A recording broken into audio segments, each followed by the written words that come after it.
Mexico, Southwest 6, 1884.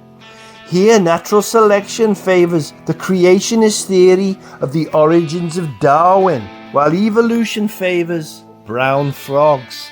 But more still, it favors brown frogs capable of dealing with the frog's only predator, the greatest menace to frog kind since the Frenchman, the whelk. But what is it that makes normal, healthy young whelks from good homes attack and eat these lovable, friendly and tasty little frogs? Well, we do it for kicks mainly. One does it for fun, actually. Well, mainly for the travel and the water skiing. The average bull whelk reaches a length of 2 centimeters, whilst the average frog is nearly 3 times its size. So, how does the whelk do it? And equally important, how does the whelk or whelks manage to kill the frog or frogs? Well, simple. They gang up on it.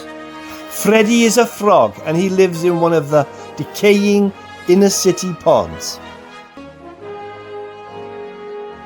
Well, Ribbit, there's usually about 4 or 5 whelks, Ribbit. They go around in gangs. After dark, Ribbit.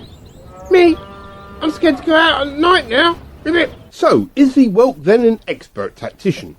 Is this due to evolution? And if so, why hasn't David Attenborough made a programme on them? Well, Ribbit, like the whelks going our way, Ribbit. Like, well, most of them are Sandhurst trained, Ribbit. So what can you do about it, Ribbit? Are these allegations correct? Is the British government secretly training whelks? And in doing so, are they breaking the UN sanctions on the whole subspecies? Dave Hitler of UNESCO speaks out. Yeah, well, whelks are handicapped in the pursuit of their prey by the fact they haven't got legs and therefore they lack the ability to jump. Picture, if you can, a situation where the whelk, having spent days stealthily stalking a frog, is caught on the hop by the frog removing itself from the jaws of death in the nick of time by the simple expedient of jumping clear. Clearly, this is a great social problem for us all, but mainly for the whelks. So exactly how does the frog escape? Well, we jump, Ribbit. You know, like jump clear and that, Ribbit. You like see a whelk coming, and you jump for it, Ribbit. With your legs, like. Yeah, legs, Ribbit. Legs? The things on the end of your body, Ribbit. And how do you get these legs? On the black market? No, Ribbit. From Godlike, Ribbit. He gave them to us especially for this purpose, Ribbit. Escape-like, Ribbit.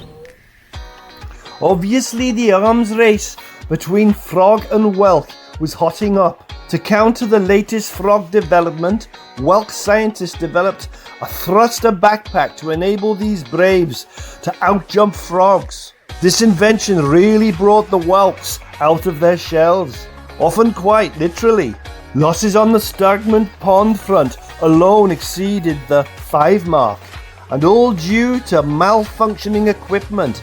Clearly, a change of tactics was necessary if the whelk was to survive.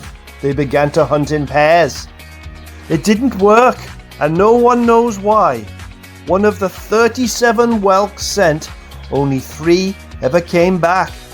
But who was this god person who was selling arms, or more correctly, legs, to the frogs? Our cameraman, disguised as a dustbin, eventually tracked him down to this luxurious address in Wimbledon. Mr. God, could I have a word, please?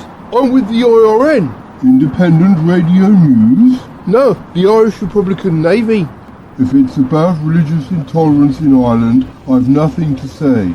We're just good friends. No, it's about the frog-whelk conflict.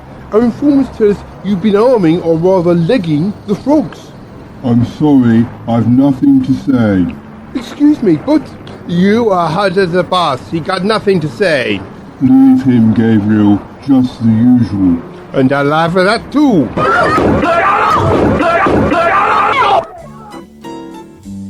So there we have it.